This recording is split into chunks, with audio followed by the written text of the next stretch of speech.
أعوذ بالله من الشيطان الرجيم بسم الله الرحمن الرحيم. அன்பார்ந்த நேயர்களே, பலஸ்தீன் மீட்பு போர் 581வது நாளை எட்டி இருக்கிறது. இதில் இரத்த வெறி பிடித்த இஸ்ரேல் நெத்தன்யாஹு காசாவை முழுமையாக ஆக்கிரமிக்கப் போறேன் என்று எடுத்த நடவடிக்கைகள் அனைத்தும் தோல்வி. இப்பொழுது ஹமாஸ் உள்ளிட்ட போராளிகள் கேட்ஸ் ஆஃப் ஹெல், நரகத்தின் வாயில்கள் என்ற ஒரு புது ஆபரேஷனை நேற்று தொடங்கி இருக்கிறார்கள். அதில் முதலாக ரஃபாவில் நடந்த ஒரு ஆம்புஷில் இஸ்ரேலிய ஊடகங்களை ஒத்துக்கொள்ளுகிறது 19 இஸ்ரேலிய இராணுவத்தினர் அளிக்கப்பட்டார்கள்.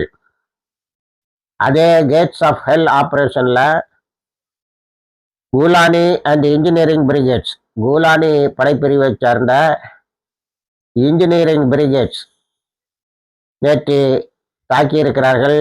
அதுவும் ஒரு ஆம்புஷ் தான். 12 பேர் இறந்திருக்கிறார்கள். 31 பேரை நேற்று அளித்திருக்கிறார்கள். ஆனால் காயம்பட்டவர்களுடைய எண்ணிக்கை மிகவும் அதிகமாகவே இருக்கிறது.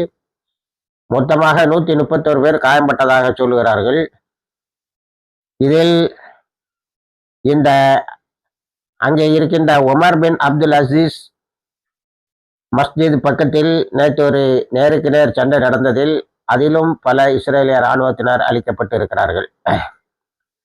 இந்த செய்தியெல்லாம் கேட்டுவிட்டு இஸ்ரேலில் இருக்கக்கூடிய அந்த பைத்தியக்கார பென்கர் அணுகுண்டு போட வேண்டும், நைட்ரஜன் பாம் போட வேண்டும் என்றெல்லாம் பிரார்த்தி கொண்டு இருப்பானே, அவன் தினமும் என்னுடைய நெஞ்சும் தலையும் வலிக்கின்ற அளவில் தான் செய்திகளை நான் பெற்றுக்கொண்டு இருக்கிறேன் என்று சொல்லி இருக்கிறார். இருந்தாலும் அவரும் இந்த முழு காசா ஆக்கிரமிப்பு போருக்கு ஆதரவு தருகின்ற, ஆதரவு கொடுக்கின்ற அல்லது அதை ஒரு நிபந்தனையாகவே வைக்கின்ற ஒரு அமைச்சர்.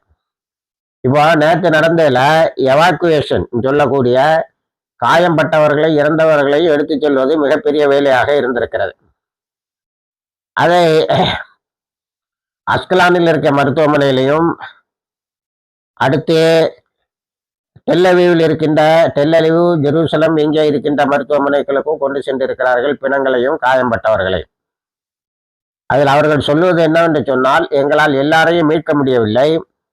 ரஃபாவில் ஒரு வீட்டை நாங்கள் கொளுத்த குண்டு வைத்து தகர்க்க இருந்தோம். ஆனால் அந்த வீட்டோடு எங்களையும் குண்டு வைத்து தகர்த்து விட்டார்கள். அவர்களில் யாரையும் நாம் மீட்க முடியவில்லை. அவர்களெல்லாம் இந்த ரப்பிள்ஸ் இடிபாடுக்கடையில் சிக்கி கொண்டார்கள் என்று ரொம்ப வருத்தமான செய்தியை மருத்துவமனைகளில் தெரிவித்திருக்கிறார்கள். அவர்கள் உடனேயே சம்பந்தப்பட்ட அதிகாரிகளுக்கு தெரிவித்திருக்கிறார்கள். ஆனால் எதுவும் பலனின்றி அவர்கள் அந்த இடிபாடுக்கிடையே சிக்கியவர்கள் தான் இந்த நிலை வந்திருக்கிறது.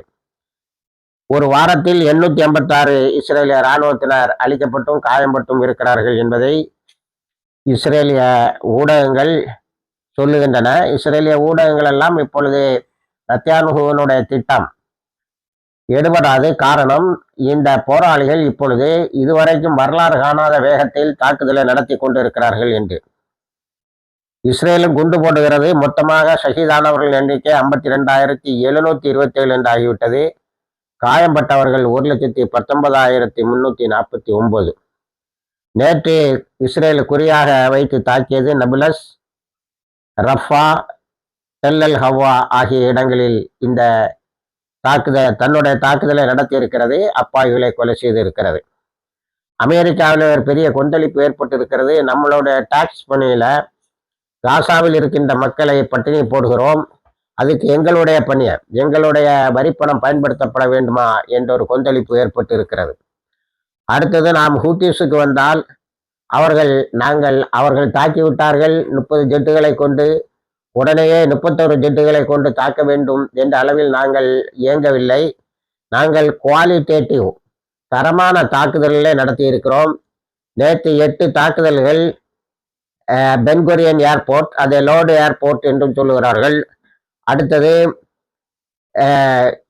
இதெல்லாம் இன்னும் இருக்கக்கூடிய பல ஏர்போர்ட்டுகளை தாக்கி இருக்கிறார்கள், விமான தளங்களை தாக்கி இருக்கிறார்கள். இதெல்லாம் எங்களுடைய ஏர் பிளாக்கேடு, சி பிளாக்கேடை முடிச்சிட்டோம். ஏர் பிளாக்கேடுக்கு அடுத்தால நாங்கள் நகர்ந்து கொண்டு இருக்கிறோம். அதில் உள்ளது 16 கம்பெனிகள் நிரந்தரமாக அங்கே பிளைட்டுகளை இயக்க மாட்டோம் என்று சொல்லி இருக்கிறது. அதே நேரத்தில் இன்னும் ஏதாவது கம்பெனிகள் அப்படி அங்கே போக்குவரத்தை விமான போக்குவரத்தை தொடங்கலாம் என்று இருந்தால் அவர்களை நாங்கள் சீரியஸாக எச்சரிக்கிறோம். நீங்கள் தயவு செய்து அது போன்ற முயற்சிகளில் ஈடுபட வேண்டாம் என்று சொல்லி இருக்கிறார்கள். அடுத்து நேற்று ஒரு 25 சிட்டிஸ் அண்ட் டவுன்ஸ் நகரங்களிலும் பட்டணங்களிலும் சைரன் சத்தம் கேட்டு மக்கள் பதுங்கு குழியை நோக்கி ஓடுகிறார்கள். இதை இஸ்ரேலிய மக்கள் எப்படி சொல்லுகிறார்கள் என்று சொன்னால், ஒரு 4 முனிசிபாலிட்டியோடு 1 வருடம் 7 மாதங்கள் யுத்தம் நடத்தின பிறகு நாங்கள் இந்த பதுங்கு குழியை நோக்கி ஓடுவதும், அதில் நேற்று கூட 30 பேர் காயம்பட்டு இருக்கிறார்கள், அதில் காயப்படுவதும் நடந்து கொண்டேதான் இருக்கிறது. இது என்ன யுத்தத்தை இவர் நடத்தி கொண்டிருக்கிறார் என்று வருத்தப்பட்டு இருக்கிறார்கள். அதையெல்லாம் ஒருங்கிணைத்து லிபர்மேன் என்பவர் சொல்லியிருக்கிறார்கள், இன்னும் நாம் பதுங்கு குழியிலே தான் வாழ வேண்டும் என்று சொன்னால் இஸ்ரேல் என்ற ஒரு நாடு எதுக்கு என்று ஒரு கேள்வி அவர் எழுப்பியிருக்கிறார். அதே போல நேற்று பீச்சில் அவங்க எல்லாம் ஓய்வெடுத்து கொண்டிருப்பதையும், ஒரு சைரன் சத்தத்தில் அவர்கள் எல்லோரும் அகப்பட்டதை புரட்டி கொண்டு ஓடுவதையும் காட்டுகிறார்கள். மிகவும் பரிதாபமான ஒரு நிலைதான். ஆனால் என்னதான் பதுங்கு குழி, நாசம் இவற்றையெல்லாம் எதிர்கொண்டாலும் நத்தன்யாஹூ காசாவை பிடித்து தீர்வேன் என்று அலறிக்கொண்டிருக்கிறார். அடுத்தது யுஎஸ் டிஃபென்ஸ் செக்ரட்டரி, அமெரிக்காவினுடைய பாதுகாப்பு செயலாளர், அதாவது டிஃபென்ஸ் மினிஸ்டர் இஸ்ரேலுக்கு போவதாக இருந்ததை ரத்து செய்து விட்டார். நமது ட்ரம்ப் சொல்லியிருக்கிறார், நாங்கள் இனி இஸ்ரேலை வைத்துக்கொண்டு காசாவுக்குள்ளால் உணவுப் பொருட்கள் போக வேண்டுமா என்று பேசப் போவதில்லை, நான் காசாவுக்குள்ளால் உணவுப் பொருட்களை அனுப்ப போகிறேன் என்று சொல்லியிருக்கிறார். அதற்கான தனி திட்டத்தை நானே வைத்திருக்கிறேன் என்று சொல்லியிருக்கிறார். அடுத்து இது நத்தன்யாஹூவுக்கு பெரிய அதிர்ச்சியாக இருக்கிறது. எந்த பக்கம் திரும்பினாலும் உதவி கிடைக்கும் என்ற நிலைதான். அடுத்து ட்ரம்ப் 13ஆம் தேதி நாம் அடிக்கடி சொல்லி வருகிறோம், 13ஆம் நாள் டு 16வது நாள் சவுதி அரேபியா, கத்தர், யுஏஇ போன்ற நாடுகளுக்கு பயணம் செய்ய இருக்கிறார். அந்த பயணங்களின் போது பயணங்களுக்கு முன்னால் அவர் காசாவில் ஒரு போர் நிறுத்தத்தை கொண்டு வர வேண்டும் என்ற முஸ்தீபில் போர் நிறுத்த பேச்சுவார்த்தைகளை நடத்துகின்ற பர்னர் என்பவரோடு நேற்று தனியாக பேசியிருக்கிறார். நீ எவ்வளவு சீக்கிரம்